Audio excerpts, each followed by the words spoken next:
അപ്പൊ നമ്മൾ ഇന്ന് പഠിക്കാനായിട്ട് പോകുന്നത് എന്താണ്? നമ്മൾ ഇന്ന് പഠിക്കാനായിട്ട് പോകുന്നതെന്ന് പറഞ്ഞാല് 6th ക്ലാസ്സിന്റെ മാത്സില് ഫസ്റ്റ് അല്ല 3rd ചാപ്റ്റർ ആയിട്ടുള്ള നമ്മുടെ വോളിയം എന്ന് പറഞ്ഞ പാഠാണ് നമ്മൾ ഇന്ന് പഠിക്കാനായിട്ട് പോകുന്നത്. അപ്പൊ നമുക്ക് നേരെ ക്ലാസ്.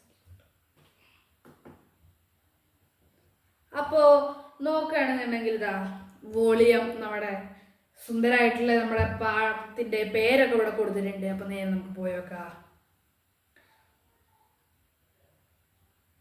അതെ, അപ്പോൾ ആദ്യം നമുക്ക് വന്നിട്ടുള്ളത് വോളിയം കാൽക്കുലേഷൻ ആണ്. ഇതിൽ നമ്മൾ ഇമ്പോർട്ടൻ്റ് ആയിട്ട് പഠിക്കേണ്ടതും ഈ ക്ലാസ്സിൽ നമ്മൾ ഡിസ്കസ് ചെയ്യാനായിട്ട് പോകുന്നതും വോളിയം കാൽക്കുലേഷൻ ആണ്. അപ്പോൾ ഈ ഒരു ബോക്സിന്റെ വോളിയം എങ്ങനെയാണ് കാൽക്കുലേറ്റ് ചെയ്യാന്ന് നമുക്ക് നോക്കി നോക്കാം.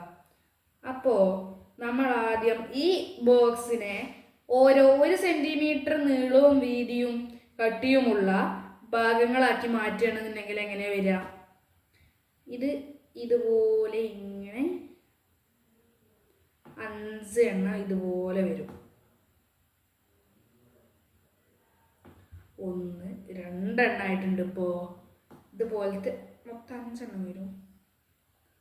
കാരണം എന്താണ്, ഇവിടെ അടിയിൽ 5 സെന്റിമീറ്റർ ആണ്. അപ്പൊ മൊത്തത്തില് 5 ബ്ലോക്കുകൾ ഇങ്ങനെ വരണം. അപ്പൊ 1 2 3 എണ്ണമായിട്ടുണ്ട്.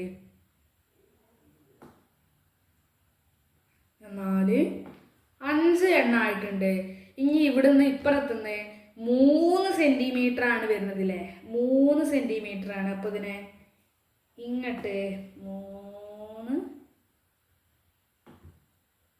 സെന്റിമീറ്റർ ആക്കി ഡിവൈഡ് ചെയ്യുന്നുണ്ട്. പക്ഷെ അപ്പുറത്തെ സൈഡിൽ 1 ഉള്ളൂ. അപ്പോൾ ഇങ്ങനെയാണ് നമ്മളെ വോളിയത്തിനെ കാണുക.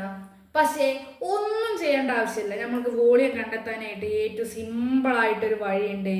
നമുക്ക് ആദ്യം ഇതൊന്ന് എണ്ണി നോക്കാം. 1 2 3 4 5 6 5 വരുള്ളൂ. അതുപോലെ 6 7 8 9 10 11 12 13 14 15 എന്നാണ് നമുക്ക് എണ്ണിയപ്പോൾ കിട്ടിയത്. കാരണം നമ്മൾ ഓരോ ചെറിയ ചെറിയ സ്ക്വയറുകളല്ല നോക്കുക, നമ്മൾ ഓരോ ക്യൂബുകളാണ് നോക്കുക. അതായത് ഇതെന്ന് പറയുന്നത് ഒറ്റ ഒന്നാണ്. കാരണം എന്താണ്, ഇത് ഒരൊറ്റ ക്യൂബായിട്ടേ വരുള്ളൂ. അങ്ങനെയാണെന്നുണ്ടെങ്കിൽ നമുക്ക് ഇങ്ങനെ 15 എണ്ണം കിട്ടിയിട്ടുണ്ട്. ഇനി നമുക്ക് അടുത്തയിലേക്ക് പോവുകയാണ് എന്നുണ്ടെങ്കിൽ എങ്ങനെയാണ് വരിക? അടുത്തതിൽ നമ്മൾ വോളിയം കാൽക്കുലേറ്റ് ചെയ്യാനുള്ള ഇക്വേഷൻ നമ്മൾ പഠിക്കുകയാണ്. സിമ്പിൾ ഇക്വേഷൻ ആണ്. Length into breadth into height. ലെങ്ത്തിനെ ബ്രെഡ്ത്ത് കൊണ്ട് ഗുണിക്കുക, എന്നിട്ട് കിട്ടുന്ന ആൻസറിനെ ഹൈറ്റ് കൊണ്ട് ഗുണിക്കുക. അത് 3ഉം തമ്മിലായിട്ട് ഗുണിച്ചാൽ നമുക്ക് വോളിയം കിട്ടും. ആ ലെങ്ത്ത് ബ്രെഡ്ത്ത് ഹൈറ്റ് എന്നുള്ളത് അതിൻ്റെ ലെങ്ത്ത് എന്ന് പറയുന്നത് ഈ ഒരു ഇതാണ്, 5 സെന്റിമീറ്റർ ആണ്. ബ്രെഡ്ത്ത് എന്ന് പറയുന്നത് ഈ ഒരു 3 സെന്റിമീറ്റർ, അതായത് ഇങ്ങനെ വരുന്നതാണ്. വിഡ്ത്ത് എന്ന് പറയുന്നത് ഇങ്ങനെയാണ്, അല്ലെങ്കിൽ ഹൈറ്റ് എന്ന് പറയുന്നത് ഇതാണ്. അങ്ങനെയാണെന്നുണ്ടെങ്കിൽ എങ്ങനെയാണ് വരിക? അതായത് നമ്മുടെ ഹൈറ്റ് നമുക്കറിയാം, നമ്മളെ ഒരു ഇതിനെയാണ് ഹൈറ്റ്. ഇങ്ങനെ കൈ ഇങ്ങനെ നിവർത്തി വെക്കുമ്പോൾ അതായത് ഹൈറ്റ് എന്ന് പറയുന്നത് ഇങ്ങനെയുള്ളതും, അതായത് സ്ട്രെയിറ്റ് ആയിട്ട് മേലോട്ട് പോണ പോലെ ഉള്ളത് ഹൈറ്റ്. ഇങ്ങനെയുള്ളതാണെന്നുണ്ടെങ്കിൽ അത് എന്താണ്? ലെങ്ത്. അതല്ലാതെ വേറൊന്നും ഉണ്ടാവുമല്ലോ ക്യൂബിന്. അതായത് ഇതിപ്പോ ഒരു ക്യൂബാണെന്നുണ്ടെങ്കിൽ ഇത് എന്ന് പറയുന്നത് ലെങ്ത് ആണ്, ഇത് ഹൈറ്റ് ആണ്. അങ്ങനെയാണെന്നുണ്ടെങ്കിൽ ഇത് എന്ന് പറയുന്നത് എന്തായിരിക്കും? അതിന്റെ വിഡ്ത്ത് ആയിരിക്കും. അപ്പോൾ ഇതിന് 3ഉം തമ്മിലിട്ട് ഗുണിച്ചാൽ നമുക്ക് എന്ത് ചെയ്യാം? സിമ്പിളായിട്ട് തന്നെ വോളിയം കണക്കാക്കാൻ പറ്റും ഒരു പെട്ടിയുടെ. അങ്ങനെയാണെന്നുണ്ടെങ്കിൽ ഇതാ നമുക്ക് നമുക്ക് നേരത്തെ ചെയ്ത ആ ഒരു ബോക്സിന്റെ ഇതൊന്ന് കണ്ടു നോക്കാം.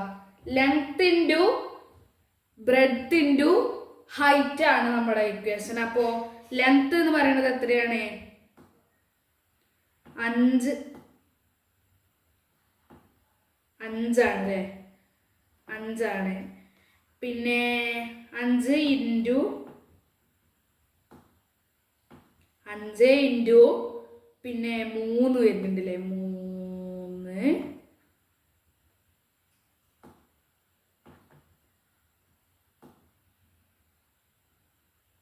ഇൻറ്റു 1. അപ്പോൾ 5 × 3 എത്രയാണ്? 15 ആണ്. 15നെ 1 കൊണ്ട് കൂടെ ഗുണിക്കുക. അപ്പോൾ 5 × 3 × 1 എന്ന് പറയുമ്പോൾ നമുക്ക് ഈസ് ഈക്വൽ ടു നമുക്ക് ഉത്തരമായിട്ട് കിട്ടും. എത്ര കിട്ടുക? 10